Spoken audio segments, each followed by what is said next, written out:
evening. Yes, I think we're getting started. A couple minutes late. I think everyone's straggling in. Well, welcome everybody to Public Safety Night for the Citizens Government Academy. My name is Stacy Anderson. I am representative from Ward 5. Anybody here from Ward 5, South Hills, Miller Creek, Linda Vista? Woo woo! All right, Ward 5 in the house. Yes, I have my fellow council person. Bob Campbell is here with us as well. He's retired PD, so we're all here for Public Safety Night. You get to hear from me first because I have the honor of being the chair of the Public Safety, Health, and Operations Committee, which means that anytime the police department or the fire department wants to come ask for new fun toys, a levy, all those kind of things, they have to come before my committee. And I have been in that position for 5 years now, and I specifically asked for it because I come from a first responder family. My father was a police officer for 10 years and then did 21 years as a firefighter, and then my grandfather was the fire chief in Havre, Montana. So that is my background, and it's something I'm really passionate about. I'm thankful for all of the work that they do and the service that they do to our community, and I often say that they're running towards danger when all the rest of us people are running away from danger. And so I'm really excited for tonight because you guys are going to get to see, they show off all their fun toys. They're going to teach you some CPR. You're going to get to see how the canine drug dogs work. It's, I think, the funnest night of the Citizens Academy, but I could be biased. So, well, you guys don't need to hear much more from me. I'm going to turn it over to Assistant Fire Chief Philip Keating. He's going to talk to you a little bit about the Missoula Fire Department and the work they do, and then you're going to hear from Police Chief Mike Collier and Assistant Chief Rosling from the Police Department, and then we're going to break into groups and do 4 different stations of fun interactive things. So thank you all for being here and being a part of the Citizens Academy. It's a great way to learn about your city, and hope you all get inspired to get involved more. So thank you. Thank you. So Stacy's a pretty tough act to follow in your public speaking, but I'll do my best. I hope everybody saw how friendly we are. We're gathering all that rainwater, and you guys can have as much as you like. So I want to take a minute. Chief Hughes is in Appleton, Wisconsin. They're speccing out a new ladder truck. So it's kind of a process. It takes our guys 3 times to go back there to determine that we get the ladder truck that we paid for. It also takes 4 years for a ladder truck to be built and arrive back in Missoula. So we'll be seeing that ladder truck in 4 years. So I did want to mention real quick that thank you all for the levy, passing the levy. That was critical. As you can see, some of our infrastructure is aging and needs to be updated. So that was we did not plan that, by the way. It just worked out that way. So, as I said, I'm Philip Keating. I'm the Assistant Chief from the Missoula Fire Department.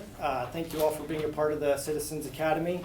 When I was out doing levy education last year, I had the opportunity to meet with a lot of neighborhood committees, and I was very impressed with the people that had been through the Citizens Academy, and they were very knowledgeable, had great questions, and understood the system, so that was very helpful.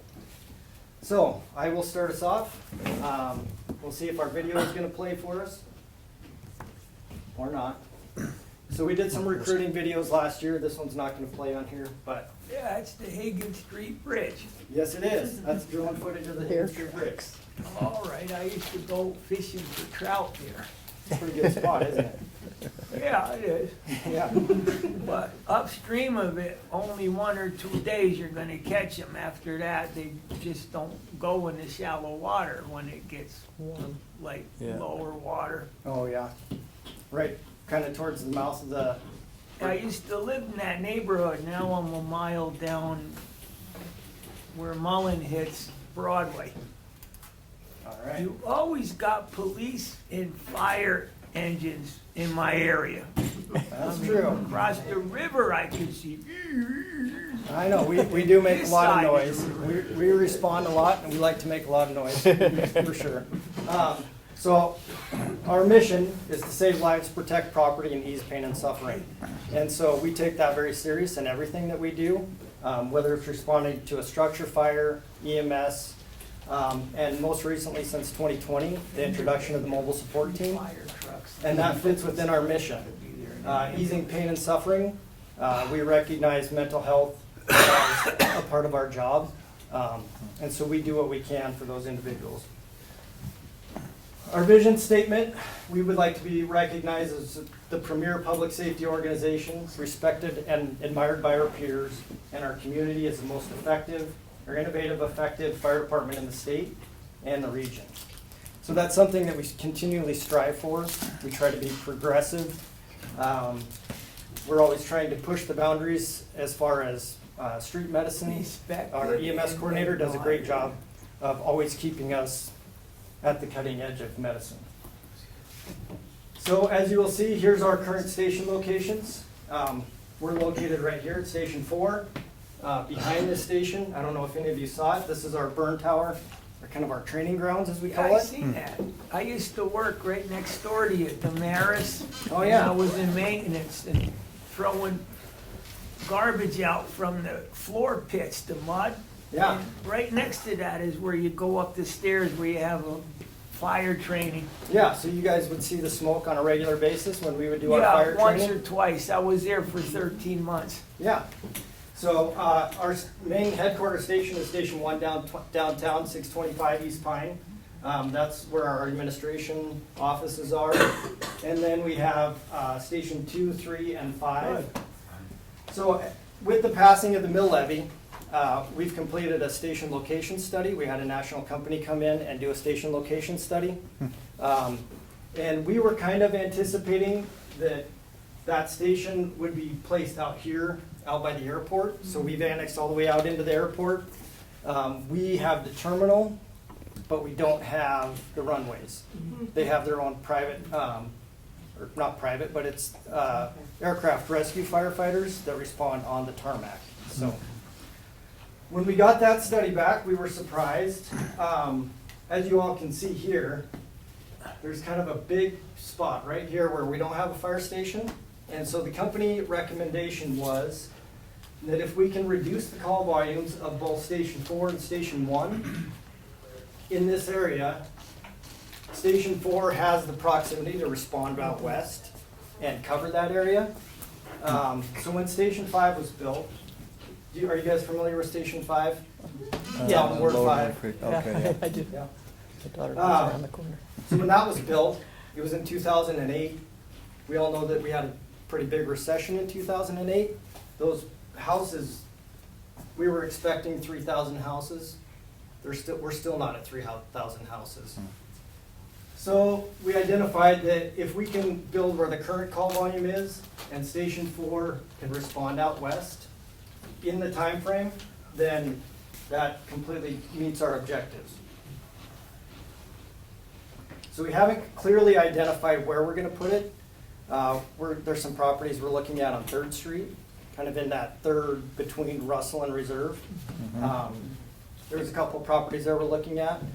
And then possibly combining with Missoula 911 Center and the mobile support team. So kind of a public safety complex, if you will. So the operations division, this is the division of the firefighters. So we staff all of our stations with a captain, a firefighter, and an engineer. So the captain is in charge of the station. Each station has those 3 people, and Station 1 staffs the battalion chief, and the battalion chief is in charge of all of the stations. So we staff paramedics. I think we're up to 37. I got 43 last count, but 43. So we have 43 paramedics that respond with the operations division. Some of us are in staff, some of us still ride the engines. We have 4 battalions, A, B, C, and D, and each battalion is commanded by a battalion chief that I said at Station 1. So if you ever see they have a newer truck, it's a Chevy, lights, sirens, the whole 9 yards, that's the battalion chief. He's not running an engine. So Training and EMS division. So with the passing of the levy, we were able to add an additional position within the training division. Historically, we had a training officer and an EMS training officer. And we were actually able to add field training officer Corey Garman. We were able to add his position, and then we added a temporary 12-month position.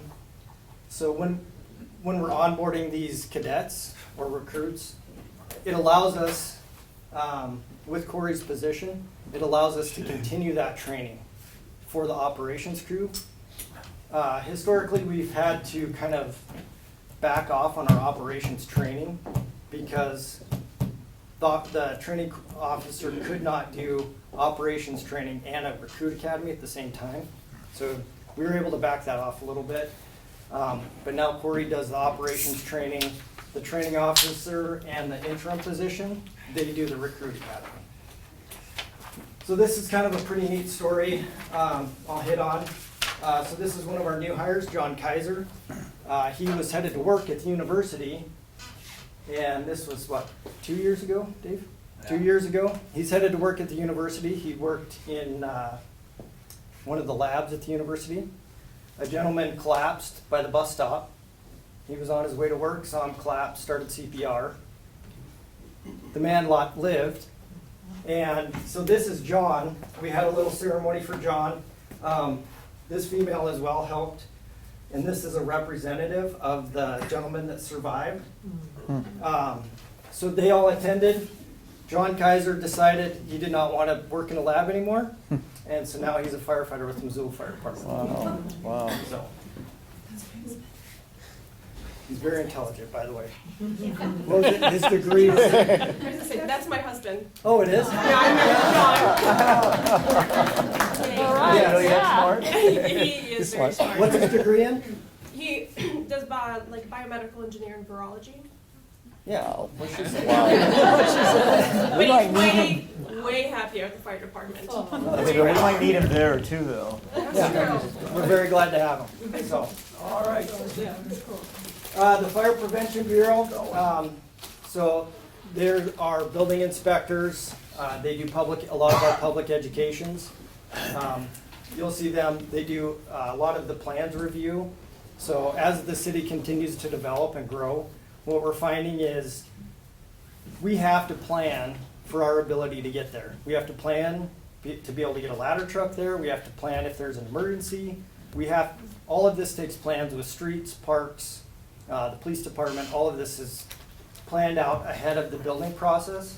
And so we use the International Fire Code, and that kind of helps direct us on how we should plan. The maintenance division. The maintenance division is the bay over here that's disconnected from the apparatus bay. So there's a standard, NFPA standard that anybody that works on apparatus has to be an emergency vehicle technician, which is, I'm sure you've all seen ASE certified technician on signs. So this is the ASE version for fire apparatus. So we have a master mechanic and 2 assistant mechanics. The health and wellness division. This is a group of our stair climb folks. So every year we go to Seattle. They raise funds for the Leukemia and Lymphoma Society. And so we've won it multiple years in the past. And they train hiking to the M. That's kind of where they get their training. This is our very own handsome Dave Smith over there. Where's your gear, Dave? How come you don't have I your made gear? it up there. So, the Missoula Fire Department has Local 271 union, which is the firefighters union in Missoula. And we have a group of peer support members. So as you can imagine, being a paramedic or an EMT or a firefighter, we see some pretty horrific things on scenes.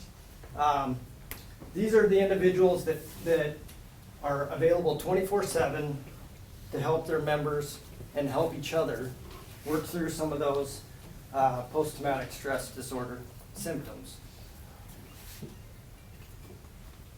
We also have a peer fitness team. That's a group of personal trainers that work with firefighters, personalized plan to stay fit. So these things work in conjunction with each other.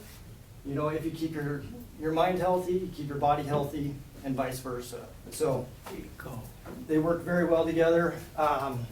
We've had those for maybe 10 years now. And we've had some great benefits come out of those two programs. So, how many people have heard of the mobile support team?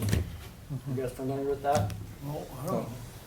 So the mobile support team is a licensed clinician or a therapist, and they respond with an EMT for mental health crisis.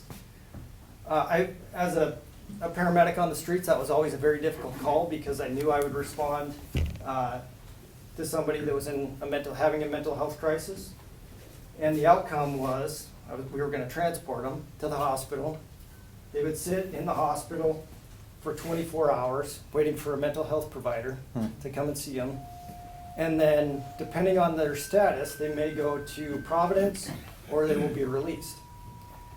So what the mobile support team does is they provide on-scene mental health care, and 92% of the time, they don't even end up transporting the individual.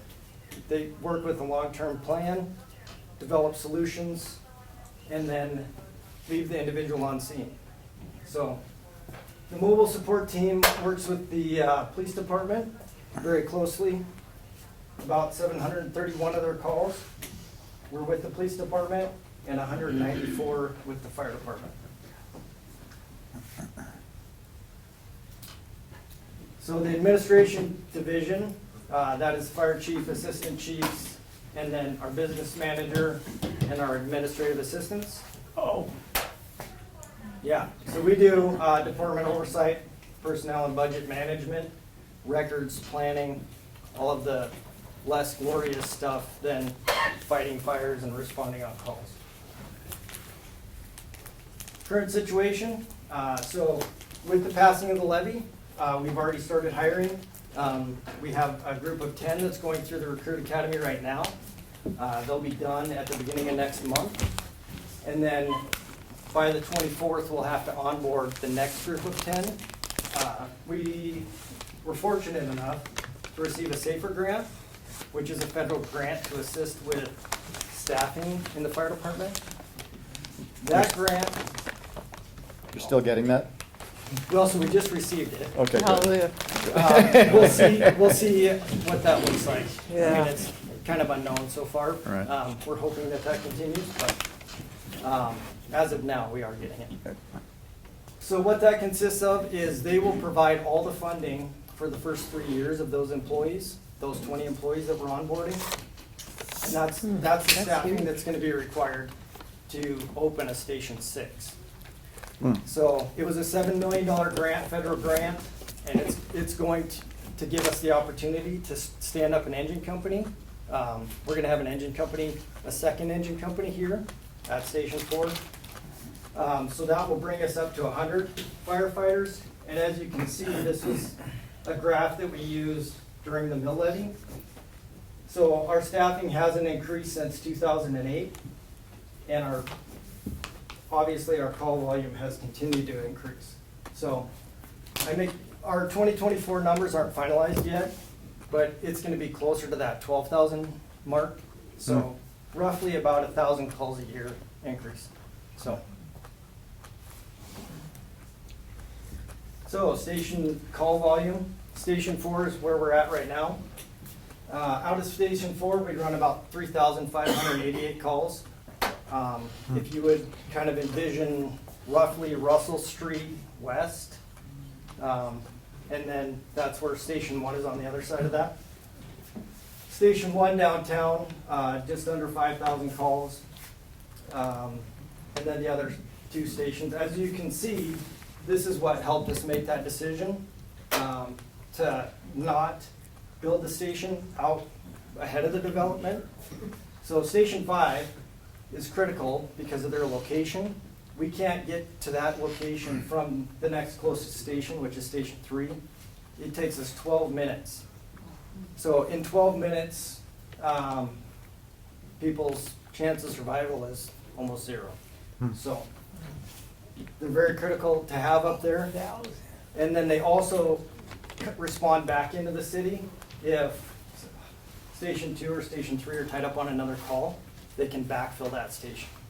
So, as you can see, as expected, kind of the busier times of the day, and there's no real distinct patterns in there. But you can see that, you know, some of our busier days, as you, kind of all over the board.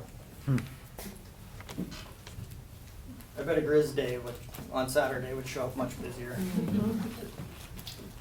So these are more statistics. Some of what we respond to, rescue, EMS calls, hazardous conditions, no fires, gas leaks. Right now, with the cold weather we've had, as it starts to warm up, we're gonna see a lot of those thawing out and the pipes will start cracking. So we'll be running a lot of water leaks. The windstorm, I think we ran 330 calls in those 2 days, just trying to keep up. So these are our response times out of our stations. And you can see like some of the travel times depending on where those dispatches come into. And all of this data was taken into account when we were trying to determine the best location for our Station 6. By placing it more in the central part of the city, it's going to reduce response times, it's going to increase survivability, and get us on scene faster. So these are kind of the steps. If you call 911, you have an event, you call 911 here, and then it isn't until we arrive on scene down here at our interventions. So there's a lot of steps when you call 911 prior to us responding on scene, getting there. So as we discussed, Local 271 is the firefighters union. There's Councilman Nugent attending the pancake breakfast at Station 2. Last week we had part of the Benevolent Association. We had the Veterans Retreat. So we had a group of our individuals made breakfast, got a bus, do you remember the number? How many? It was around 50. 50 veterans up skiing for the day. Kind of, and there's some great benefits to that. So not only do they get to interact with other veterans trying to work back into the community, but our folks have some of those also have some of those mental health experiences, and so we can work together and try and make sure that they're getting the care they need. Last month we had the Fire on Ice hockey game. I don't know if anybody attended that. So that's a fundraiser. We play the Forest Service, firefighters, smoke jumpers. They cheat, by the way. Yeah, they're tough. They're really tough. We haven't beat them yet, but it's all in good spirit. We raise a lot of money, and then we use that to fund some of these benevolent actions we do in the community. So here's some opportunities if you'd like to learn more. I'd recommend all of you follow us on social media, check in on our website, Instagram, Facebook, we're on all of them. So at least you can kind of keep track, kind of see what we're doing in the community, how we're involved, and how we can help out.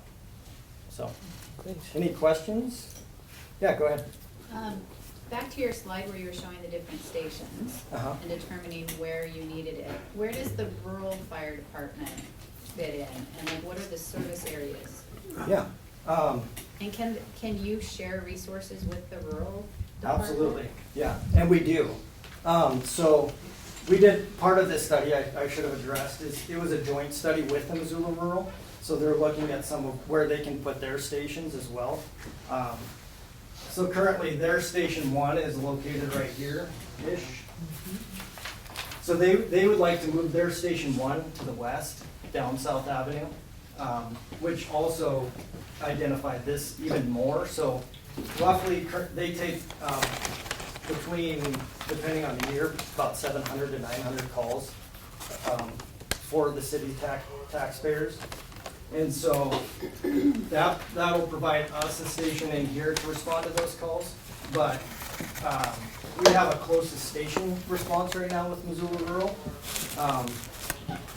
So they kind of cover this area currently. Even if their city calls, it doesn't matter. They just respond. The same, like our Station 5 will respond up to Upper Miller Creek, which is Missoula Rural's district.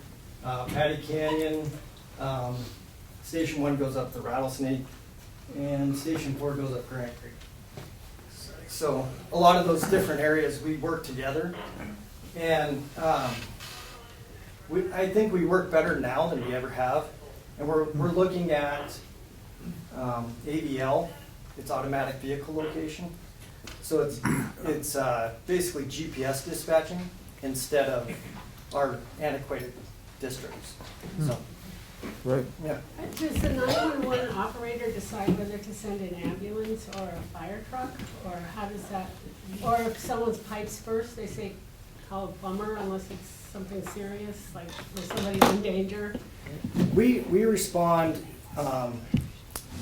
if it's a medical call, they're gonna dispatch fire and EMS. So we're always the first ones on scene, or typically, depending on the location of the call. Is there competition between No. ambulances? No, so we respond, they respond, whoever's first on scene, we stabilize the patient. And then ultimately, Missoula Emergency Services, who's the ambulance contract in the city, they're the ones that are gonna transport. So, but quite often, we'll send one of our paramedics with them to transport, depending on the severity of the call. And then as far as,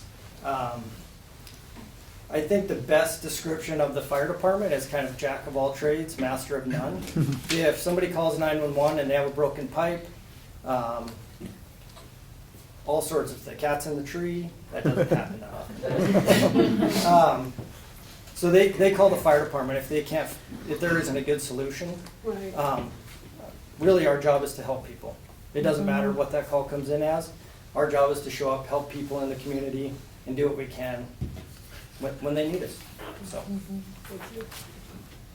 yeah. So the rural fire department, did I hear you right, that they only have the one station on South Avenue? They don't have anything beyond Station 4 out here?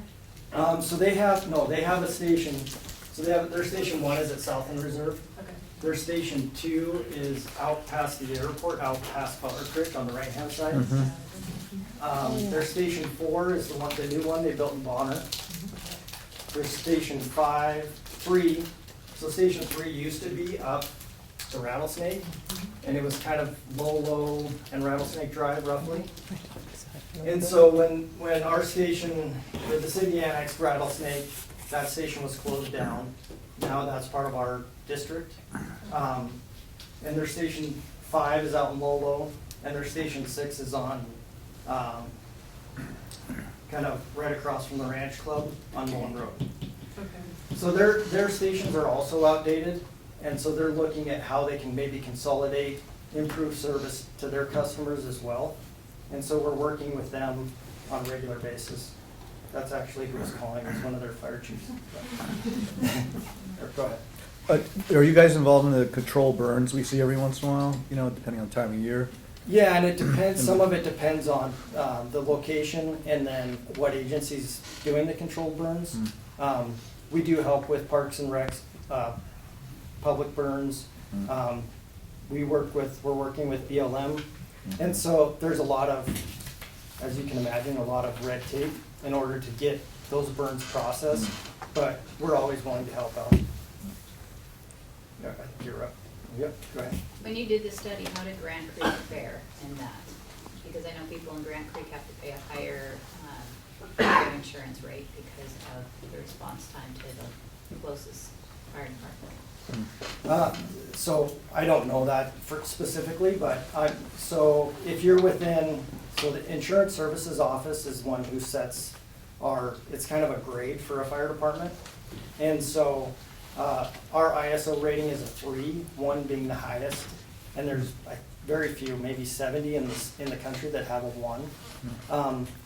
And so with this levy, our goal is to also improve to a 2. We were very close last time.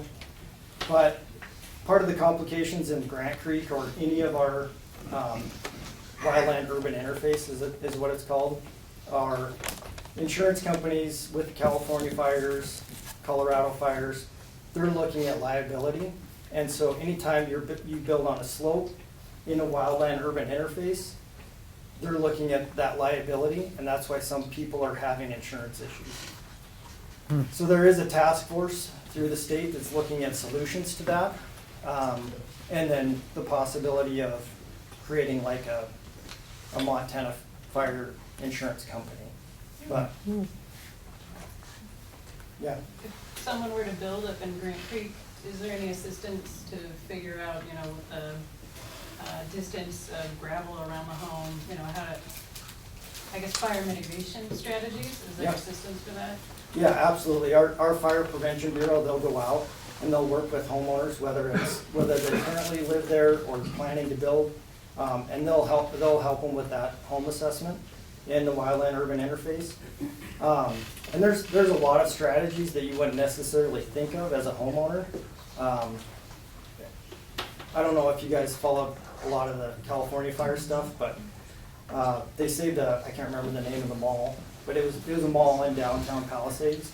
And the way that they did that, so typically the firestorm will blow over, and then as long as they continue to go back and put those hot spots out, you know, the leaf litter in the gutters, those things, they can save a lot of structures. So, I mean, it's just a continual battle if you're up against ponderosa pine trees, pine needles, and then, you know, obviously building would help, but. That mall was saved because the owner of the mall hired private firefighters, Yeah, is what I read.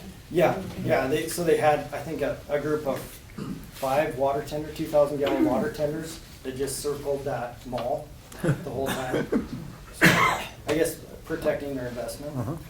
Yeah. I got 2 questions. One is, do you also take calls from the county sheriff?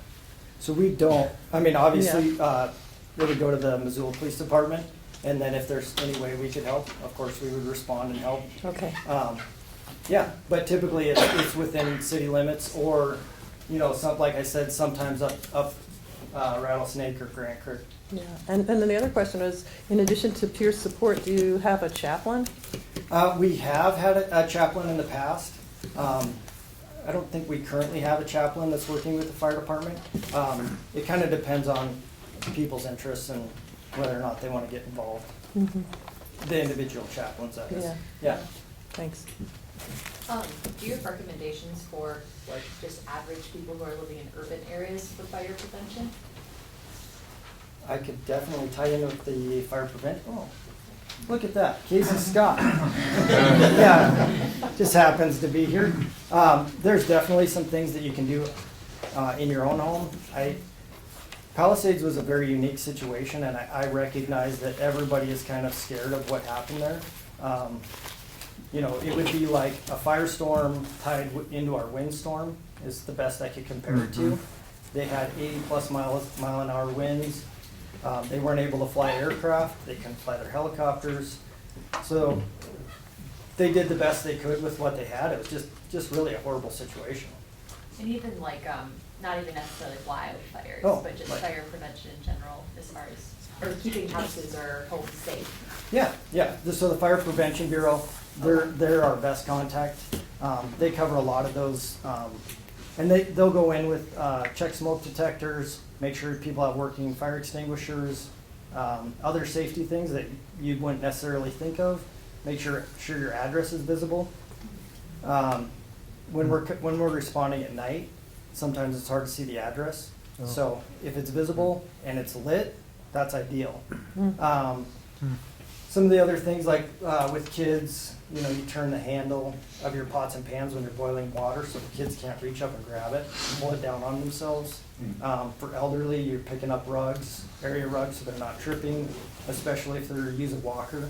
So there's a lot of little tricks, but the Fire Prevention Bureau is definitely the best contact. Yeah, go ahead. Okay. There is a website called Fire Safe Montana that Mhm. has a document on there you can download on what you can do to your home to make it less vulnerable. Absolutely. And the Missoula County Fire Protection Association, how are we doing on time? Good, okay. The Missoula County Fire Protection Association, which we're a part of, they also, if you can go to that website, we just rebuilt it last year, so that's all of our partners, everybody that we collaborate with in the county and beyond is welcome to come to those meetings. But that website has a lot of great resources on it for home safety, wildfire prevention, wildfire response, and urban interface mitigation. Well, that's what I was gonna ask about. Is there like a seasonal flyer that you put out? The thing that comes to mind is the heaters, the little space heaters getting plugged into small extension cords, and that, I don't know, electrical, I feel like, is the one everyone kind of misses. Yeah, definitely. So something seasonal would be nice. And if you start following us on social media, the Fire Prevention Bureau, they hit a lot of those things. A big one right now is changing your furnace filters. So you don't have a furnace fire, changing out your dryer, checking the lint trap in your dryer. That's a common cause. So the most common cause, I would say, of fires is human error. So everything that we can do to educate ourselves and what steps we can take, that's our best bet. All right, thank you, Philip. You're welcome. Really appreciate it.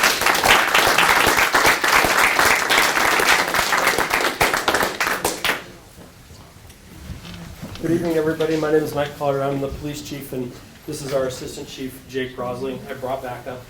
Don't tell the deputies that, because they make fun of us. You know, they're out there doing their calls in the boonies by themselves, and they go, city cops take backup to everything. So don't tell them I got backup here.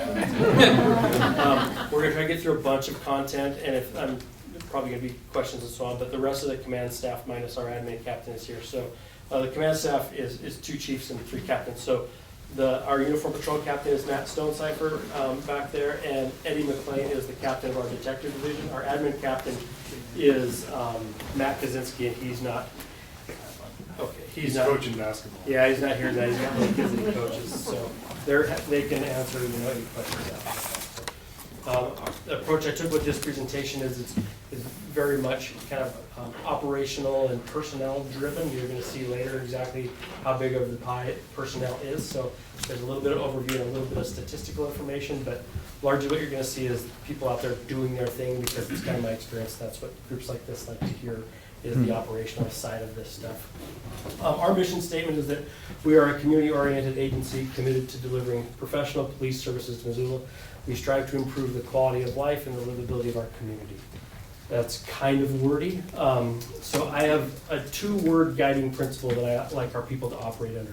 Just because with our mission statement and then the hundreds of pages that there are in policy and state law and so on, that there's just a lot rattling around. I wanted something top of mind that they can kind of think, am I acting the way the department wants me to? And I call it ethical excellence. Our ethical conduct is the #1 most important aspect of our job. They have to be acting at the highest level of integrity in what they say and what they do all of the time. And if they don't, they're going to lose community trust. And if you lose community trust, you're in a bad spot as a law enforcement agency. So that's the first and most important thing. Policing excellence to me is kind of a 2-pronged thing. I want our officers to be approachable and respectful and engaging, kind. I want them to be nice and people that people don't feel intimidated by them. But I also want the second part of that is for them to be very capable, very proficient law enforcement professionals. And in public settings, I call it taking care of business. They need to be able to handle things that are tense and unstable and rapidly developing. You can't be all one and not the other. You can't be Barney Fife and the most lovable cop in town, but completely inept at taking care of business, right? The other side of that is you can't be a special forces guru who can handle anything but treat the community like the enemy. Neither one of those are going to work for us, and so the art there is to find that a little bit of a balance, and we find good people to do just that for us. So very quickly on statistics, we just closed the books on 2024 with 55,033 calls for service, Wow. down from 56,234 from last year. You can kind of see how that relates comparatively. There's a lot of theories on why that might be. I don't know which one it is, so I'm not going to guess, but that's where we sit for a 3-year trend. People often ask about violent crimes and motor vehicle crashes. So our violent crime, after a couple of years of ticking down a little bit in violent crime, we have ticked up by just a couple %.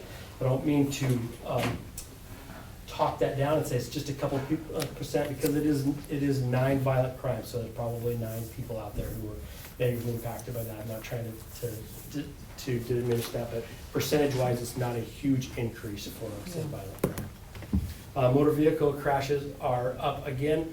We had a little bit of a decline from 22 to 23, and now we're back up, scratching at 2,900 motor vehicle crashes a year. One of the biggest kind of volume and time zaps that we have. Our department size and structure, we are authorized 118 sworn police officers. We're sitting at 114 that are employed. That is very different than all of them out there doing their thing.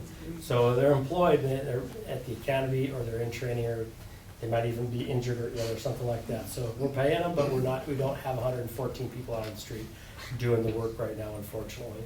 So we have 4 conditional letters of employment out to get us back up to full strength, as long as we don't lose people between now and the spring academy. Along with the sworn officers, we have the equivalent of about 36 non-sworn civilian staff that do a variety of jobs. We have them in each of the 3 divisions, and they're just a huge help supplementing our officer strength. Our budget is about $24 million. I think we might just went over that a little bit. But what I talked about earlier about how this is personnel and staffing driven presentation, this shows you right there about 94% of what we do is paying our people. Good. We're very manpower dependent. We only spend about $1.5 million, maybe a little less than $1.5 million on operational money. Great. There are 3 divisions within our department, and each one of them is run by a captain. So as I mentioned, the command staff is the 2 chiefs and the 3 captains. That's why I have 3, is because each one of them runs a division: the Uniform Patrol Division, the Detective Division, and the Administrative Division. So I'll tell you a little bit about our patrol division. So there's 81 officers that make up our patrol division, and they generally are the ones that are handling the vast majority of the 55,000 calls that we talked about earlier. We're currently split into 4 patrol squads on each side of the week, and each of those squads has about 7 officers. That includes a sergeant and a corporal. Our administrative division, we got 7 officers in there, 15 full-time civilians. That includes our records division, numerous part-time employees, and then our volunteer coordinator and people that we get to come to the department and volunteer. They're very critical to our mission. They're stocking our patrol cars, they're doing projects for us, and taking a lot of work off of the officers' plates. The administrative division also handles our training. We have been averaging about 33,000 hours of training that our administrative division puts out. We're currently in we're going to be starting a recruiting process here pretty soon. I think we have about 106 applicants signed up right now. Which is very good. I mean, we've been, by the time testing starts, we've usually been hitting about 30 to 40. All said and done, but so we're trending up. Happy about that. Detective division, we have 21 detectives. 1 detective that's co-located at our Catlin station that is from the University of Montana. She generally gets assigned any case that has a victim or a suspect that is either at the university or is related somehow to the university. And then we have 5 civilian employees in that division. One thing I want to point out here is you'll notice that our offenses it looks like they're trending down with our offenses assigned. One of the things I want to point out is that we have started our training and some of the other things that happen with our warrant writing and stuff like that, we can, our patrol division is doing direct referrals right to the county attorney's office. That's why you see those numbers kind of trending down. But also take note of the number of them that are being referred to the county attorney's office for charges. So that's going up. That means our detectives are doing a great job and closing a lot of cases.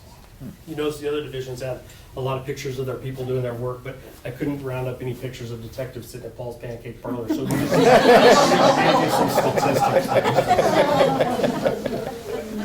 I used to be the detective captain, so Eddie knows it's all in good fun. Our special teams, first is our special weapons and tactics team.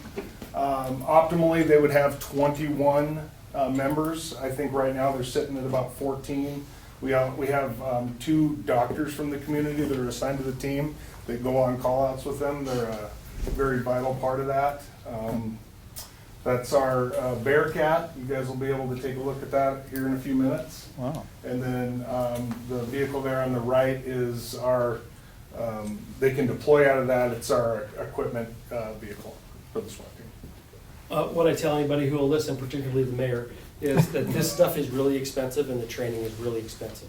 We don't use it every day, but when you need it, there is no other acceptable alternative than to have it. And I've been really proud to talk about the guy we took into custody a couple weeks ago who did a shooting in Spokane. He killed a 13-year-old kid in a drive-by shooting, and the tactical team that you're going to meet out here tonight was the guys that went and got him that morning. So I'm really proud of what they do, and I know it's expensive and it's time-consuming, but a city like our size really is expected to have those type of resources. Crisis negotiations team, they, anytime we deploy our SWAT team, we're going to deploy the negotiators as well. They work hand in hand. That van that they work out of is also out there, so you guys will be able to take a look at that. We just got that last year after having to use an old decommissioned ambulance for about 2 decades, it feels like. So yeah, we're happy to have that as well. And then we have the explosive ordnance disposal team. Chief Collier has a good description of them. I can't remember what it is right now, but it's pretty funny. These guys are the crazy ones really at the department. So they also have a lot of the fun toys that everybody's interested in looking at, robots, and it's a team that is. They also have a member from Lewis and Clark County, and they essentially cover this western half of the state. The team in Billings will cover the eastern half, so they can go anywhere in western Montana to take care of any ordnance or explosives that are found or discovered that need to be taken care of. And the assistant chief used to be one of those crazy bomb guys. I of course messed up the technology. The picture on the left, for whatever reason, didn't work. It's one of the robots. But I think that one of the robots will be here. And my jab at EOD is a lot of the calls they get is, somebody passed away and the relatives find the old truck or something and it's sitting out there and it's got a bunch of dynamite in it. So they call EOD and EOD says, well, the only way we can make this safe is to blow it up. And so they blow it up on site and then they leave. And I always just say it's just like the fire department. They show up, they destroy everything. Later. That sounds like a very specific example.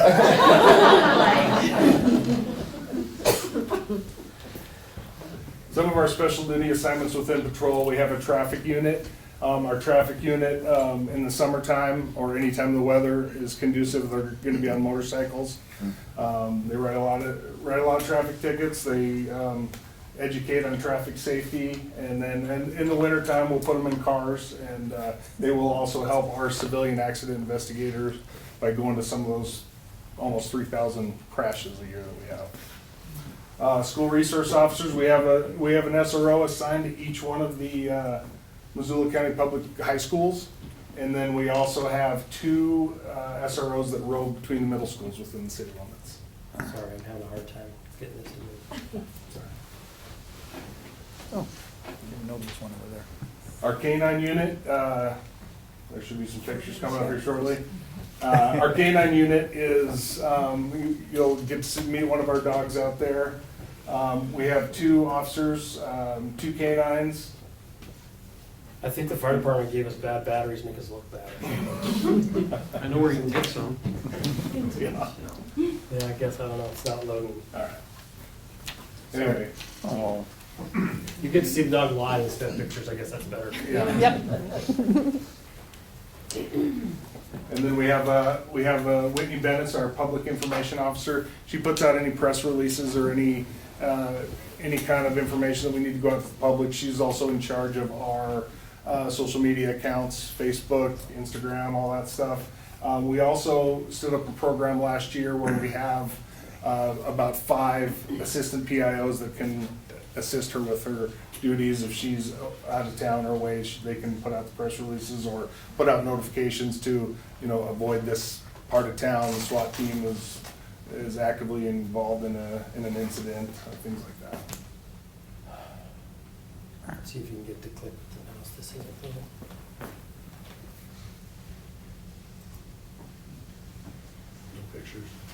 We also have a digital forensics officer. One of the things that people don't often think about is the amount of phones that are involved in the crimes that we investigate. It's at the point now where just about every drug crime we have, we're taking phones, burglaries. We take phones off of most people we arrest. We get warrants. We look at the contents of those phones. The detective division is constantly dealing with that stuff. Our forensics examiner often gets requests from outside of the city because we have a pretty good program, and we're one of the few departments in the state that has it. The state of Montana has digital forensics examiners, but other than that, we get a lot of requests, and she is very, very busy. We're gonna have to drive from there, yes. This is community. What I had here is a whole bunch of fun pictures, but one of the things our department and our profession really nationwide has done is just an enormous amount of outreach. Tonight's an example of them. Last night was our Citizen Law Enforcement Academy class is another example. We do things like Cookies with the Cop, at Chick-fil-A. We do National Night Out. We do Superheroes Night. And all of that stuff is good ways to reach the public.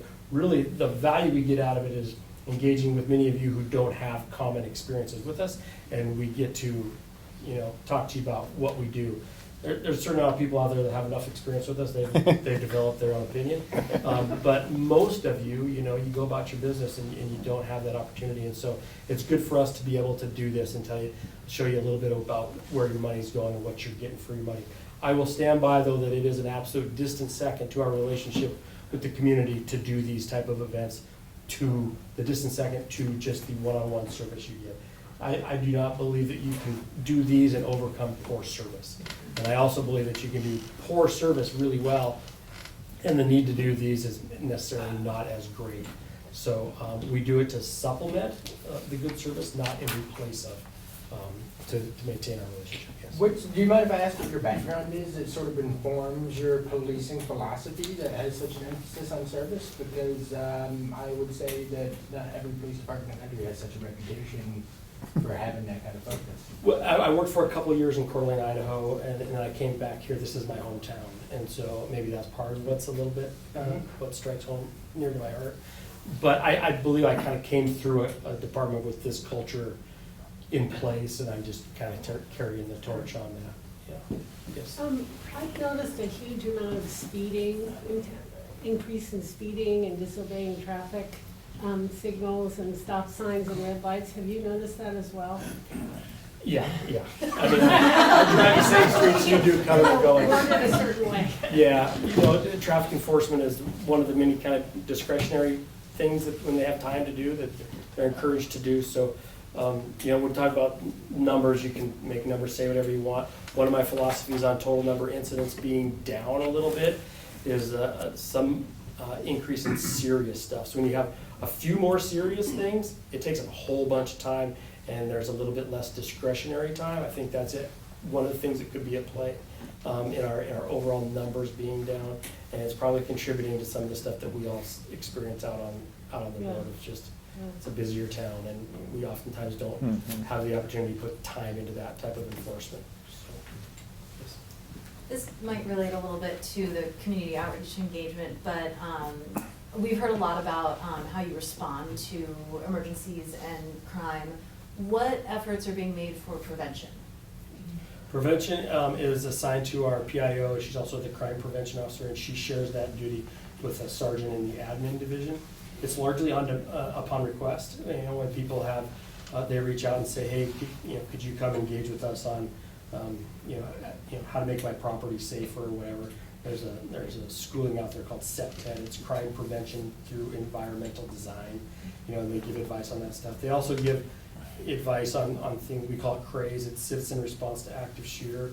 So it's basically what can we tell the private citizen to do to help prepare themselves in case they're faced with a tragedy, until the police get there. So all those type of things are a shared duty between those two positions, namely, and then they pull in some subject matter experts as they need for that type of stuff. It is really hard to continue to do all of the expectations of a city that's growing and getting busier, and keeping the staffing up to do that. We have to prioritize our work, which is this operational stuff I talk about most of the night here, and crime prevention gets picked up by those two sides.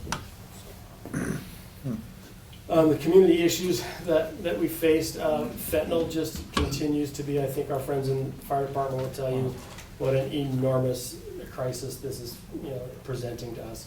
I think it's the biggest public safety threat in our community, and I would guess largely throughout the country, because it is just has the potential to be so fatal. So you can see the last couple of years, this is the number of times we administered Narcan in a life-saving effort for somebody overdosing on any opiate really, but namely fentanyl because it's so strong. You'll notice the administration times are higher than the individual persons. So I'll tell you that some of those people, we've had to bring back more than one time. Constantly dealing with the issues surrounding the unhoused people in our community.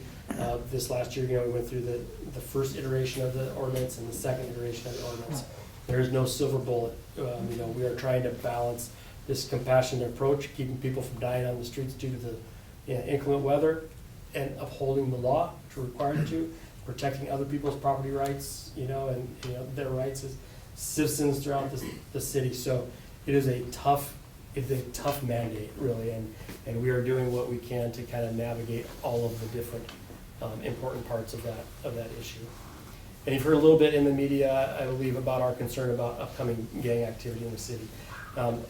I'm old enough to have been here in the 90s when this bubbled up the first time, and the Missoula Police Department made a really concerted effort to double down on really assertive offender-based enforcement on the people in town at that time that were posing this problem. And my position is that we rinse and repeat that approach, because I think that approach is largely why we've been I won't say gang-free. We've had little to no gang problems in Missoula in 30 years. We've been gang presidents, but we need to do that again and keep this issue at bay. I just talked to our group that got trained on it yesterday, and I'm just committed that we will do it right. This is not about identifying, targeting people with a particular color of skin or from a different county or from a different state. It is about targeting people who are organized and committing criminal activity, and to hammer them in every legal way possible, because I think that worked in the 90s, and I'm committed to doing that again. So, yes. Is that in line with what the muni judges are doing? Because they seem to have a very progressive approach to, diverting. You're smiling. You trying to get me fired? There's council members and everything. It seems like two different approaches, and I'm just wondering, how does that work? How do you The have that balance? offenses I'm talking about that these gang members would be engaged with would not go through municipal court. These are more serious offenses which would go through district court. Felonies go through district court. Misdemeanors go through city court. And yes, you're right, and I believe in a lot of what they're doing is that on low-level issues, when somebody needs a resource more than a punishment, there's a lot of value in going that route.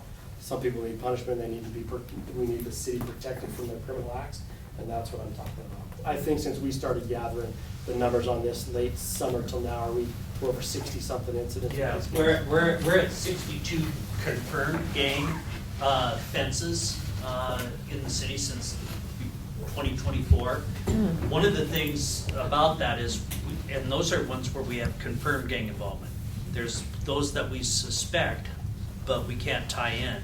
And you look at like theft of guns, shooting. We've had a couple aggravated assaults, stolen vehicle, and 33 of those offenses are like criminal mischief, tagging, damage to property.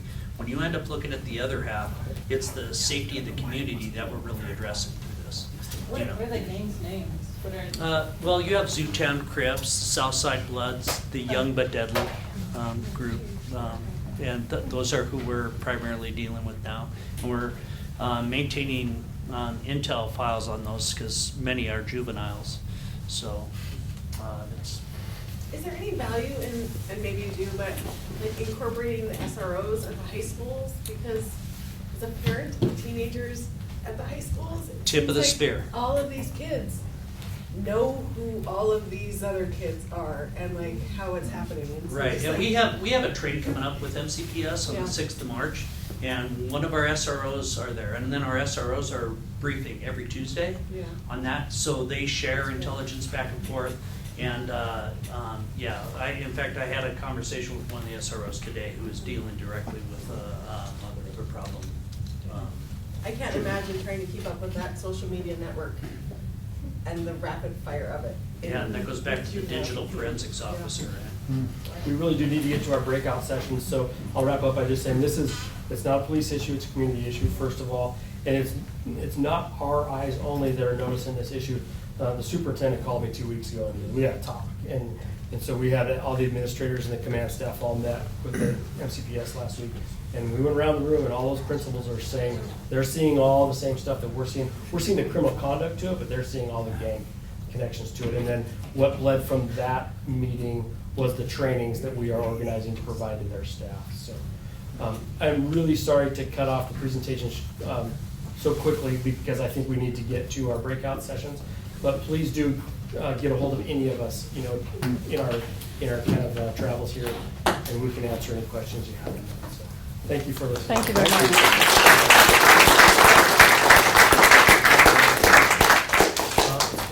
Okay, so there'll now be a quiz on all the data that you're giving. Well, thank you again to the chiefs and assistant chiefs for giving a lot of information. They're very busy, and the police and fire department are over 50% of the city's general operating fund budget, and your taxes pay the general fund. So they are hard at work and good stewards of that, and an excellent investment. And I want to also give my thanks for those of you who supported the levy, because yes, I helped with that. It was a wee bit stressful.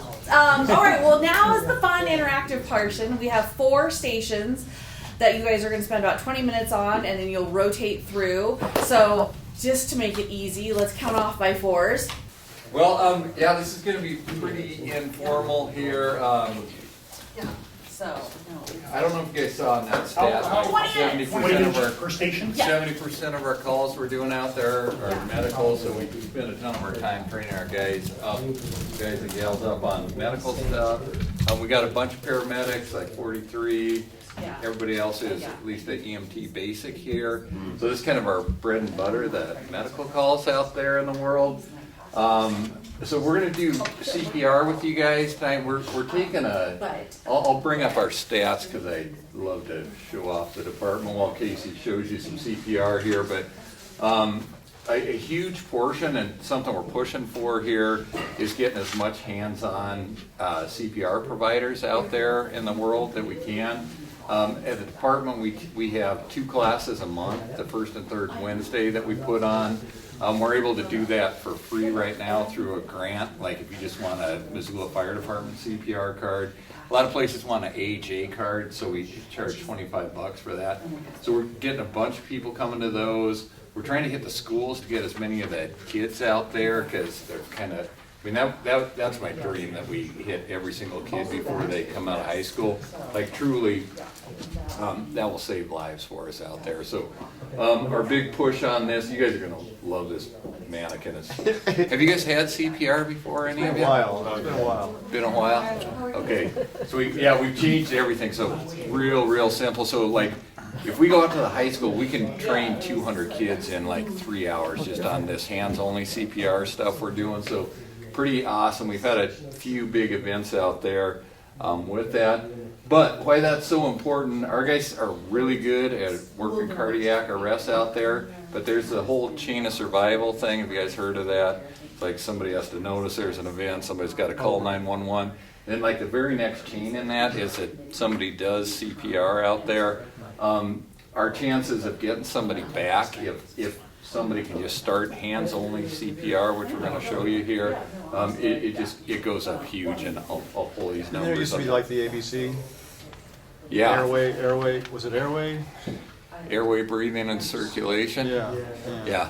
Yeah, so the American Heart Association went away from that. They just went to hands-only CPR. They were finding, like when we were trying to teach people how to do breaths and everything, nobody wants to put their mouth on a stranger's mouth. Most people don't want to do that, so that was kind of a limiting factor on that. Yeah, exactly. I got away with it. So anyway, we're training people just on the compression portion of doing the CPR. So if you guys don't mind, we're going to just kind of run you through that here. Casey, you want to kind of go through just the basics of the compressions with them, and I'll see if I can get this guy fired up for us that here. sounds good. Yeah, like Dave said too, like teaching people CPR is huge for us, right? Because you guys are the lifeline. If someone does go down and you guys start compressions, keeping that heart going, right? So that's where we're trying to push CPR to everybody else, bystanders, because it means a lot for you guys to start the compressions and then call 911 right away. Or one speakerphone, and the dispatcher do a great job of walking you guys through compressions, everything else too. Lots of times too, you guys see AEDs around too, right? In schools, malls, everywhere else too. So AEDs are very important too. So what we tell people is, if you see someone, a witness arrest, go down like this, right away, call 911. Everybody has a cell phone now, right? Put it on speakerphone, right? If you have someone else to help you, say, hey, can you grab an AED and have them get an AED? If they do CPR as well, and they're great. Wait, what's an AED? Too, automated defib. Oh, it's It's one one of those. defibrillator, basically. What's the middle part of that? Yeah. So the important thing though is having someone else go grab that, right? Someone else grabs that, or someone else does compressions too, because you guys will see right now, like after 2 minutes of CPR, you get very tired, right? And if you're not giving good compressions, you're not helping that patient, correct? So what we do, I can kind of explain a little bit what we do for the fire department anyways. We send 2 engines, which consists of 6 firefighters total, also battalion chief, and ambulance has 2 people on it. And why we call it pit crew is a lot like NASCAR, right? If you watch a NASCAR event, everybody has an assignment, right? That guy's in charge of tires, fueling, everything else. It's the same with us. So we go on the scene, the paramedic will take control of the scene, he'll have the AED and the monitor sitting right there. My job might be compressions, another guy's gonna be intubating, taking care of the airway, another person IV, another person femoral pulse, another person is a vacuum compressor, so after 2 minutes, he switched over that. So everybody has a position, another guy extrication, so it's neat how it all works out, right? Because you know your role right away when you come in there, and so we can kind of control the chaos a little bit. How do you intubate somebody? There's a number of different ways. It depends on who we have on scene, like the paramedics. They're gonna tube them. Right, yeah. So it's complicated. With what? With what tool? We have a lot of tools in our, there's a lot of different tools depending on the scope of practice you can It use. has to be sharp, right? No, not so much, but yeah, we could go into that, but it's pretty complicated. But we practice a lot. We won't get to be right. We get to practice a lot. So the biggest thing for compressions right now is a rate of 100 to 120, right? And so I start with metronome. You guys can kind of hear the metronome right now. That's the rate you guys are gonna want. Something right in there. Okay? And our goal is to go about 1/3 of the chest cavity. And so I'll show you guys real quick kind of how we do this. So I have a metronome, and so we're lucky enough on our defib unit, it gives a metronome so we can keep that pace, right? And it's kind of neat too, our AED, it reads the rhythm too. So as we're doing it, like, oh, let's get compressions. Another thing, when I talk about a femoral pulse, we have one firefighter sitting here right here, and he's feeling the femoral pulse. So when I'm doing compressions, it's like, yeah, good compressions. And then if the heart rhythm is a shockable rhythm, we'll shock them right back onto compressions again. And that person right here will feel after we shock if you have a pulse or you don't have a pulse. If you have a pulse, that's always a good sign. We have a chance. But if not, we're going to keep on working on it. So what I always tell people, just go center nipple line right here, okay? And fist down right here, a little over the top, and then just push down. We're going 1/3 depth, right? So you see there's a little bit of recoil, how my hand just goes up just a little bit as I'm doing compressions. And you'll be surprised how far down you actually have to go. And so you're trying to keep with that metronome. And so what we're gonna do is we do 2 minutes of this. And you guys will see we'll do 2 minutes. you get worn out in 2 minutes. And that's why it's great to have a backup compressor. So if someone else on CPR, like, hey, do a 2-minute countdown right now. Start 2 minutes, that person's on your side. So basically, when you're at 2 minutes, you're gonna switch out. That person get up, catch your breath, rest for a second, another 2 minutes, they're gonna jump back on it. How common is it for the ribs to break? Pretty common. It is pretty common. That's why my mom has a DNR. She doesn't want broken ribs. She'd rather be dead, apparently. Yeah. The neat thing now, you know, let's talk about doing breasts. What's that? Well, the neat thing now, pause this real quick, is adults is hands-on with CPR. We're not doing breasts right now. Because basically, it's going to be circulatory problems to respiratory, right? So we're giving compressions the whole time, right? So kids are different. Kids are more of a respiratory problem, right? Adults are more cardiac problems. So all this hands on CPR. So that's what we ask you guys on adults, CPR. That's all you guys need to worry about, just doing compressions. Anybody want to try it? Yes. Hey, so this thing's pretty cool. I'll be the one to call. I Let, don't want to get down and up again. let me just show you. So Casey talked about our pit crew, our response to CPR calls. So our guy who had the EMS coordinator position before me, we used to run all these cardiac arrests with just one engine, one ambulance going to these things. You heard about what these guys in Spokane were doing, this thing called pit crew CPR. Like, this was groundbreaking for us, like getting all these positions here. So our numbers have skyrocketed since doing that. And like Casey was saying, we're just doing hands only is what we're training out there. But we went back to just laser focusing in on making sure we keep these compressions going. And our survival rates have just, they've skyrocketed. We just had a training in here today from pretty much the U.S., probably the best resuscitation guy in the U.S. came and talked to us, and he put these numbers out for us. So we're, the national average on saves from hip crew CPR, or from CPR is at 8.5. Missoula Fire Department's doing 20.8% on that, so real good what they're doing out there. This is the thing with this bystander CPR. We're at 100% when we have people go down in these certain rhythms, and somebody starts doing CPR on scene. We get them back 100% of the time. And I don't want to make everybody too hopeful on the CPR thing. Like, this is for somebody who's healthy enough to get up, go to work, come to a meeting like this. This isn't like if I'm bedridden with a bunch of different comorbidities. But these guys are very good at getting people back from CPR. This is the percentage of times we have bystander CPR done when we arrive. This is the national average, so we're about right there. We'd like to get these numbers up a little bit. And we're under the national average on the AED usage. So if we can boost that up, these numbers are gonna come up a lot more for us. How many of these incidents, these are all percentages, right? Yeah, these are percentages. We're doing probably 180-ish per year cardiac arrests, yeah. So they get lots of practice at it. So, let's do some compressions here, everybody. All right, you ready, Robert? Yes. Here, I'm gonna be a good help for you here. That's all right. Hey, yeah, we got, yeah. Absolutely. I guess so. Yeah, right. So put the line right here. Right. Perfect. All right, as soon as you start compressing, I can give you real-time feedback. This made a huge difference for us, like when we got this in, so we can see what you're actually doing.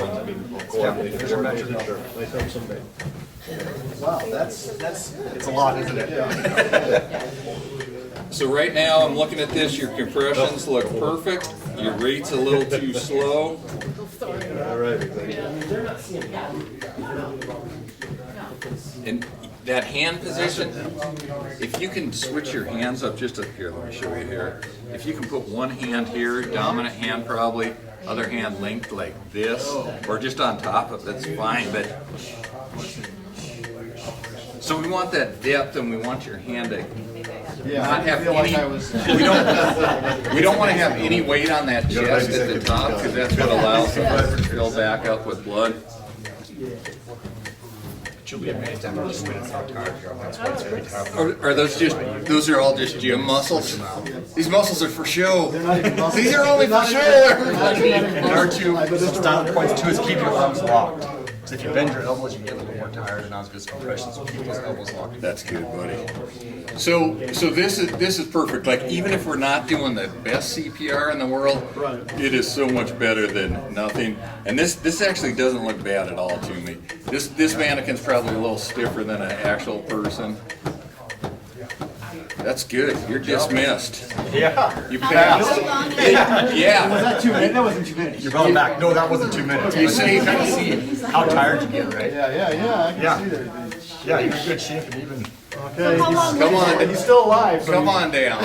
There we go. Good job. Where is the femoral artery and why So don't you it's- use the neck one? So Let me get you. Okay, So your hands, here, you just get that off of there, I'll show you. So I just put my dominant hand right here, right between their nipples, this hand right here. And then if you kind of keep your arms straight and just go from torso down. I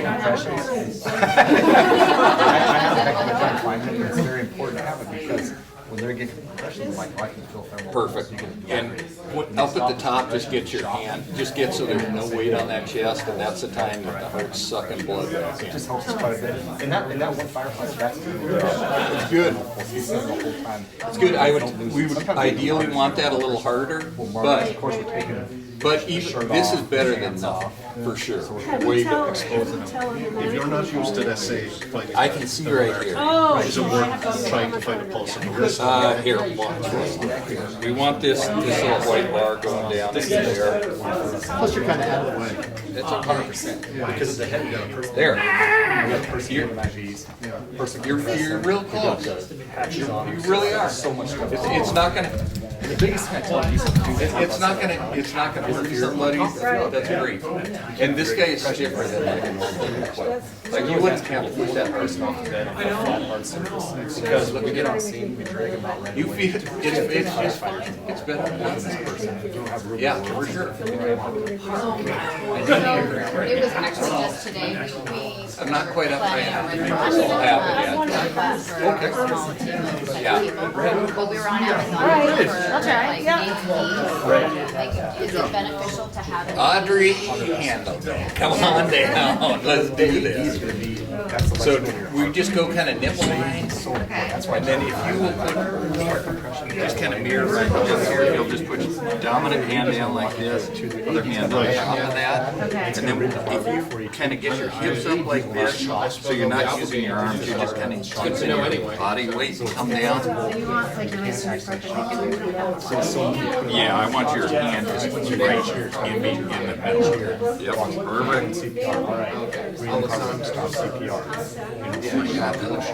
That looks good.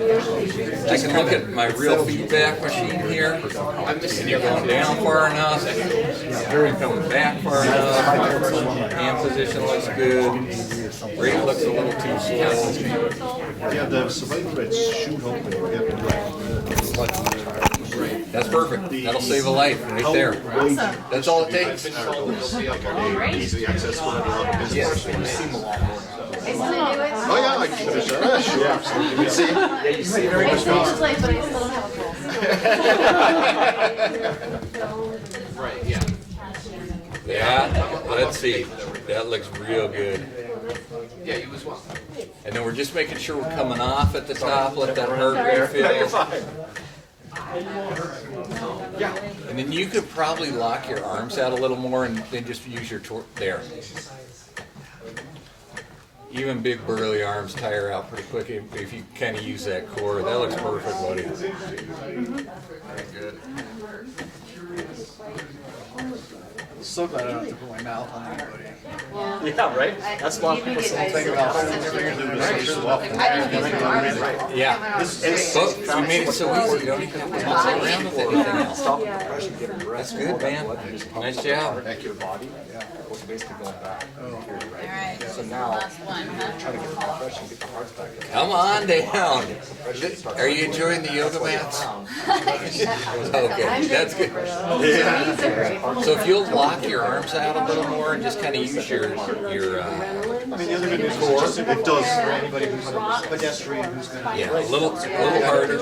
And that's the one thing then, is that making sure that you do it at a regular rating to accept. So I used to always say in my head, ABC, what was that? Yeah, it's hard to Great, keep you know, the it's like, great. Yeah. That's good. Yep. But it's a good idea, actually. Like you said, you easily find it on your phone. Yeah. Thank you. Surprised there's not a map.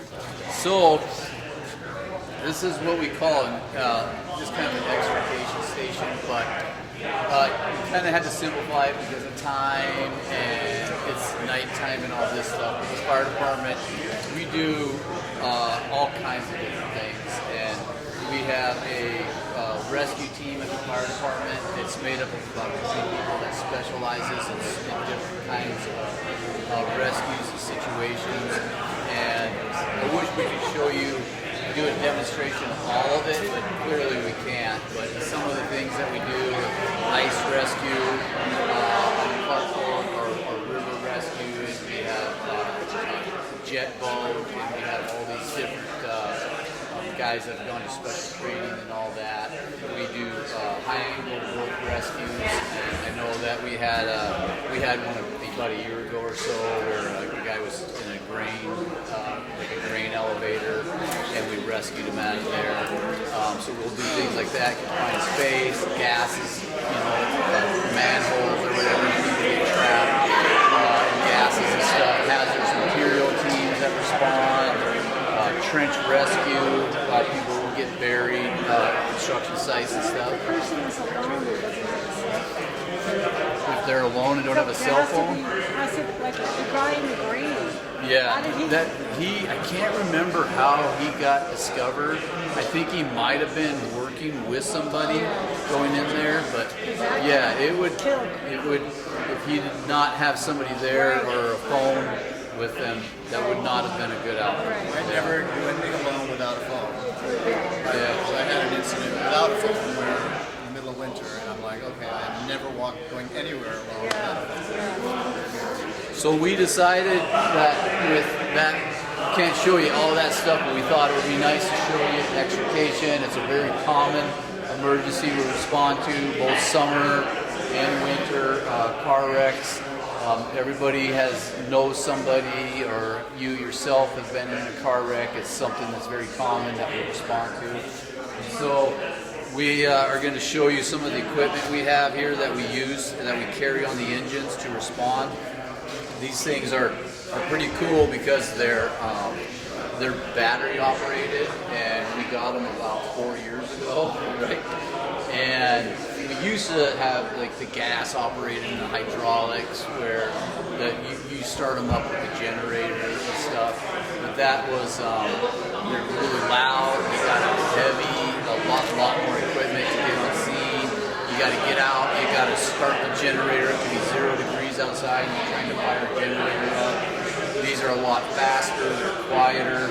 I didn't really trust them when we first got them because I'm all about, gas power. You're not going to get that same kind of power. As you can see, you need a lot of power to cut open a car or cut a car down. But these things work just as good as those things. And it's impressive. And with this, I hope everything, I own a truck, got cameras and stuff, but I hope everything goes electric. Less maintenance, less stuff breaking down, more reliable. Yeah, it's just, you don't have to worry about the generator not starting. It's just all around so much better. So we're going to demonstrate how some of this equipment works on this car. Sometimes people get trapped in a car. Almost every car wreck, no matter what, I've never been on a car wreck where you can just go and open. It's a significant car wreck where people are actually injured, where you can go and just open a door. It's just, things bend and they tighten and they bind up, and it's impossible to do it. So people are trapped in there, and we got to go in, we got to cut them out and access them. This here is a cutter, and you'll see these things will just cut right through some of this hard metal and steel. That's a spreader. You'll see they'll put it in and it'll just spread and just tear that stuff apart. This is a ram, and with these 3 pieces of equipment, that ram will extend. You put it here, and it just like push that that whole dashboard up, somebody strapped inside that car, that whole steering wheel would just come up and give us so much room. But with these 3 pieces of equipment here, I've never not been able to cut somebody out of it. I mean, we could cut this car in half with these 3 pieces of equipment and just tear it completely in half and spread it all open. It might take some time, but we can do it. That would never not happen. So on the TV shows, there's often somebody who's dead. Right, Have you yeah. ever seen that? I have And seen how it. do you, when you, when that? Well, you don't take it out, you cut it. So we would take this cutter, if he's got like a impaled metal, you would cut it, stabilize it on the person, and take it. You're trained to do that too, right? Yeah. Based on all the wrecks you've seen, what would you say is the safest vehicle? The safest vehicle, I would say a 1-ton. This one right here. Audis are really safe. Subaru is really safe. Toyota's really safe. Pretty much everything not made in America is a little safer. Where's the safest seat? Which is the safest seat in the car? Back seat in the middle. Back seat middle. Really? I thought that was like the ejection seat. I've always said the best because it can be hit from either side. You're more protected. Strapped. You still have a seatbelt, so. I'm always gonna go in the middle of that now. I never want that safe. So this is Cody and Kristen, and they're going to demonstrate. They're going to try to access. You're going to cut the whole side off. Then? Okay, we're going to. Somebody's trapped in the back door. They're going to simulate. We need to access that patient.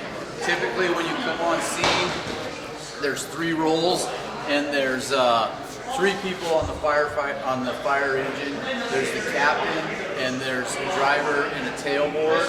And usually the captain will come out and assess the situation, and there's usually multiple vehicles. It's not usually as cut and dry as you think. They're going to call for more resources and more engines and more people to come help.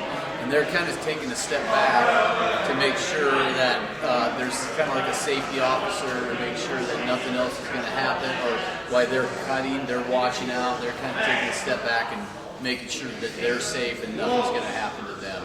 Those are kind of the rules. You're also getting on scene, you're going to secure, block, put some wood and some blocks under the tires, and because it's usually never just sitting here all nice and perfect for us to cut on. It's on its side or on its roof or on top of another vehicle. So they're coming and they're putting jacks and they're putting wood and they're stabilizing the car. It doesn't go this way or it doesn't go back and forth. They're making sure it's completely secure before they go in and start cutting it. They're also trying to get somebody inside to access the patient. So, there's going to be a patient in there that's sick and they're bleeding and they want to start treating, but stop bleeding or start IVs or something and get that. Because it could take a while sometimes to cut some of these people out of it. You're also going to cut the battery cable. So they're going to come and they have tools. We can just pop the hood, or we could just use one of these and pop the hood, and then we cut the battery cables. Some guys just remove it. Some guys just make sure the battery cables aren't touching, and then we go to work. Because you can have with the battery cable still connected, you can have the airbag still go off. And I've seen it just randomly go off inside the car isn't moving or anything, and guys are in there working, and the airbag just went off. It's pretty scary. And so they're going to demonstrate how to cut this.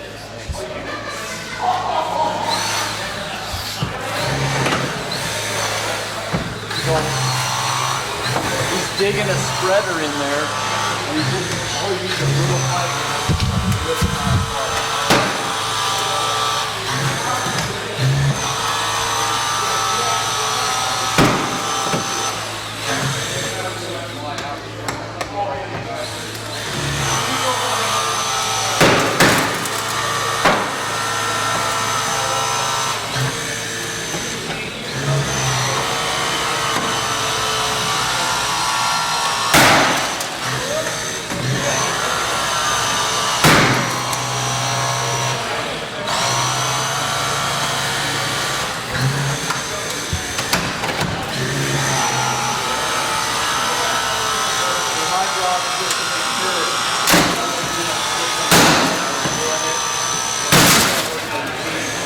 take a look here, you can see how strong it is in the middle. And just ripped right off the top. Now you can feel this right just rip through anything.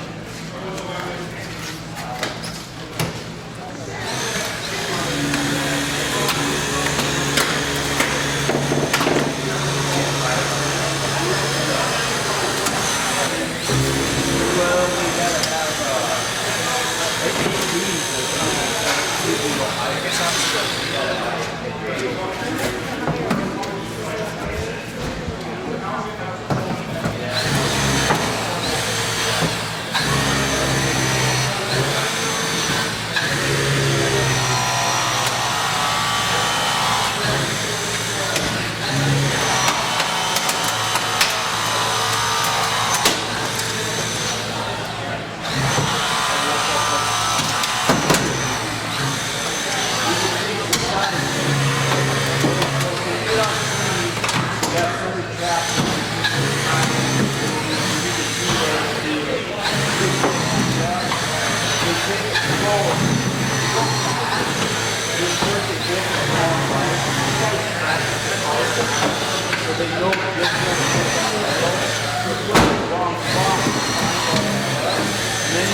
So you guys can see that.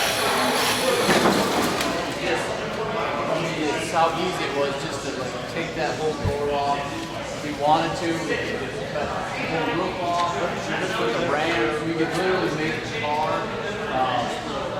go like this. Just like bend either way, make a V out of the car.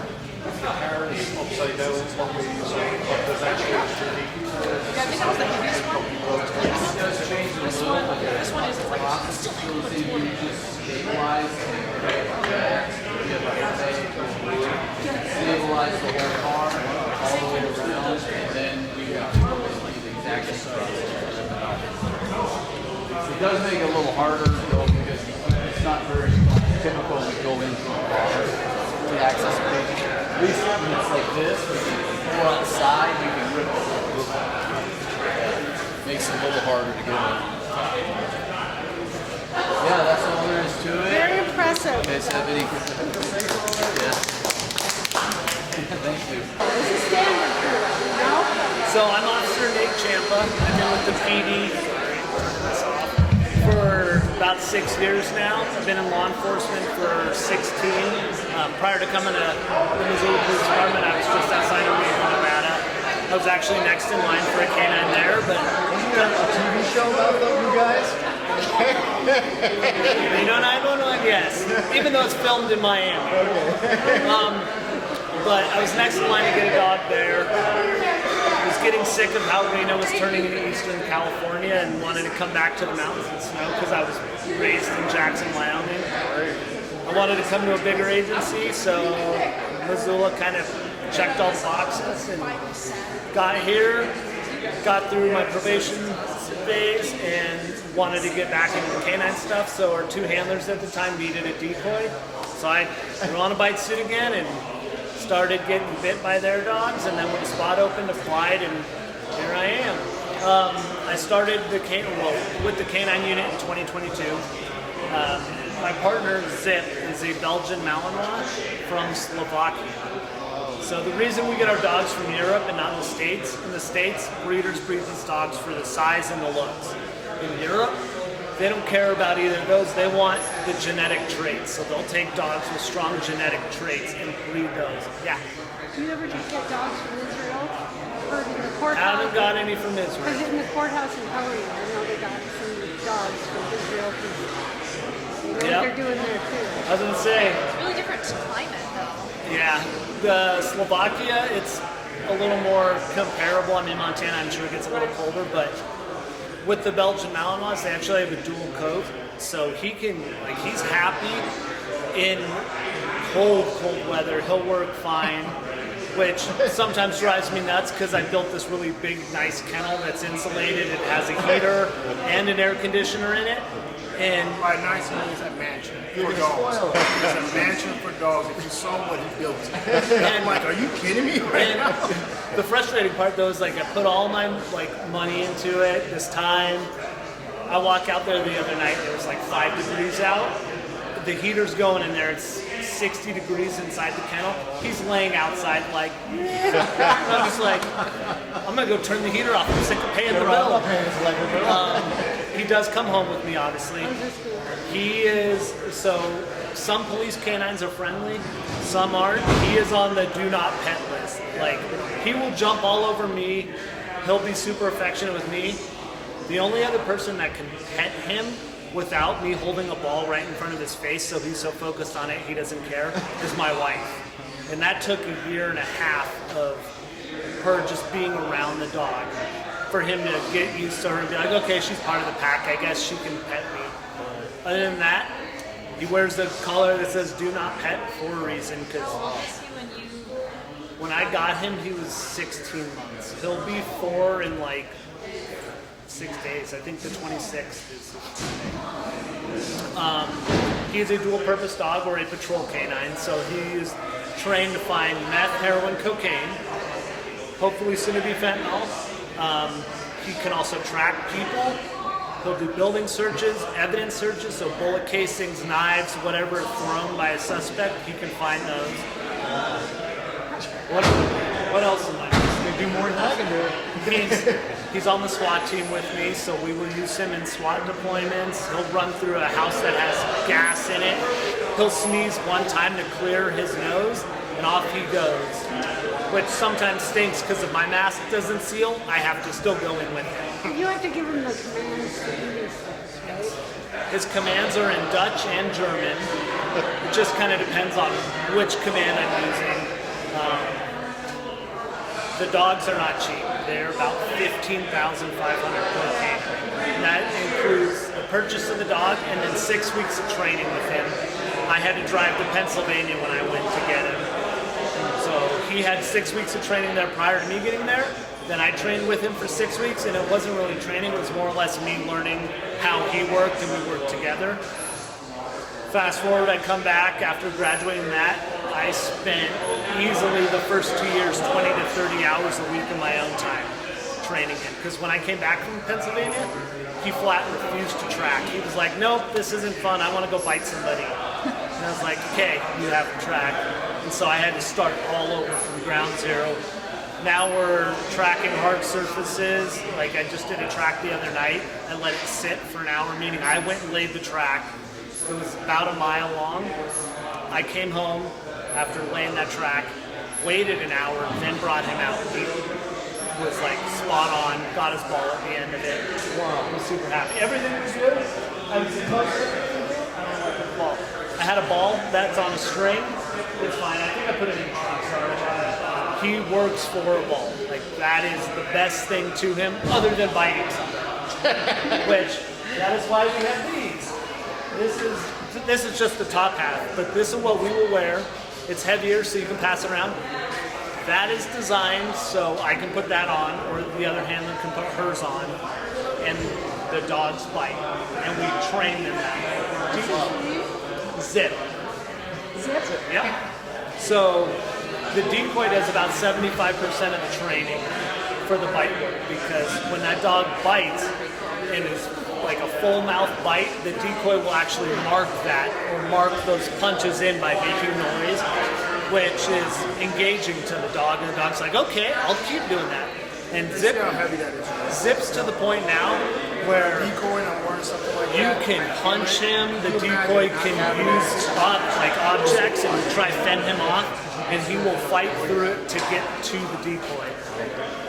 We'll also put a muzzle on Zip and send him after a decoy with no equipment. So that we do that to train the dog that you go after people that aren't wearing equipment, because the people we normally send the dogs to apprehend aren't wearing bite suits. They might have a lot of layers of clothes, but they're not wearing bite suits. So we want that dog to know that they can fight a person without any equipment. Question. So, well, I guess you got him pretty young. I was gonna say about bonding. We bonded really quick, like to the point where one of the instructors, when I first got him, he didn't want to verbally out. Like, he'd get on the bite and he's like, no, this person's not dead, they're still standing, I'm not letting go. And so the decoy, even with his ball, or not the decoy, the instructor tried to get the ball from him. And he just dropped the ball and just growled at her and snapped at her and picked his ball back up. And she's like, you know what, he's your dog, you get it. So I was like, okay, here we go, I guess. So he's gotten a lot better, I would say, this last year. He'll like clean verbal. So Are you allowed to take a vacation? And what happens when you're not around? we have a special kennel that we use. It's close to my house. It's in Florence. They have special kennels designed for these dogs to where the dog can go in the kennel. They have already signed a waiver saying they will not interact with the dog. They will pull this like draw cord, it opens the divider up, the dog will run to the outside kennel, they'll close the divider, they can go in and clean, feed, fill water, and then they just pull that divider again and the dog goes back in. If the dog takes somebody down, are they really hurt? How badly are they hurt if the dog? That's terrifying. He could kill someone. Like his first legit bite that he had, the lady fought him and gashed him above his eye and was clawing at him, kicking him, punching him. And he had her where we train. We never train the face or the neck. We train arms, legs. He tagged her there. She was able to roll and fight him. He let go and got her hand. Went back to her arm and she was still fighting him, and he let go and went for the neck. And I had him on what's called a long line, so I just was like, nope, we're not doing that. We're not holding him. And then we were able to safely get her, but she was non-compliant the whole time. If the person is compliant, does the dog stop? If the person's compliant, I won't send the dog. No, but if the dog takes someone down, Once the dog stop. If they comply, Supreme Court has said, we need to get to that person and remove the dog. But we're not going to just, like, if they're all the way down a hall and there's multiple doors, we're still going to, they've said officer safety is primary, so we will still make sure there's no one in these rooms, but we have to be moving to actively get that dog out. So it's very strict. I'm going to do a quick bite demonstration with him, so do not pet him. I'll just have you guys step back a little bit.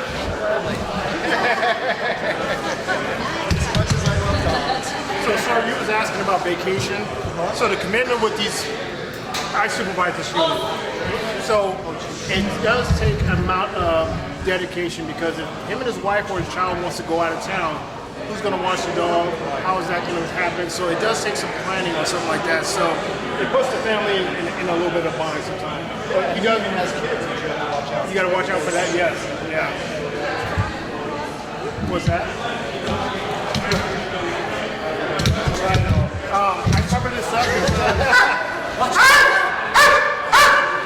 I cover my dog because when we're training, we don't want the dog to start associating a bag and a gun at the back.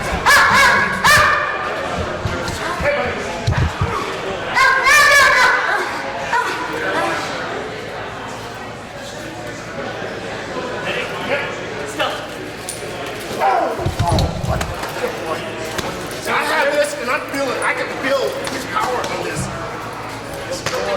So they're trained to fight and hold in one spot. Just like I'm wearing the bulletproof vest, This is the bulletproof and stab-proof vest. You see himself, he loves his stuff. He's happy. He's happy. He goes, oh boy. Good man. Oh, what is it? Hey, Fluff. What's that? I know. And then we'll let him chew on it because he's wanting it. I know his tendencies. No, he won't let me. No, but he knows basically. He knows that this playtime, I'm gonna have some fun with him. See how quickly he came off? He gave him a command to come off. So if he happened to be on a bad guy, something like that, he gives him that command. He releases very quickly, and it doesn't look like we're doing this as a use of force. What? So his commands are Dutch and German. Is that a shot collar? Two of them. Close. What's the green? That's one of his e-collars. And So that's just one of the ways down. right now, this one can go up to 127, and I have it set at 25. So very low of stim. It's a gas pedal. So I've trained him to like with low stim. It means step on it, get to where you need to go. Whether that's going into a bite or coming back to me. This one is set higher, and this is like if I send him to go bite somebody and they throw their hands up and say, I give up, I'll further tell him to lay down, and basically stop him from attacking. If he doesn't, he's going to get zapped, and then he's gonna be like, okay, I know what that means. So it's not a punishment. Like 90% of the e-collar that I do with him is all a gas pedal. It's positive. And I paired it with nice things. So when I started it out, it was, I gave him food and say free and just never, like while he's eating, just tap it. And he's like, okay, this is fun. And then when I play with him with his ball, it was all just low skim. So he associated that with, oh, this is good. So the reason I have two remotes is so I don't have, like on a deployment, I don't have to switch, figure out what numbers I'm on. Like I have one set to low, one set to high.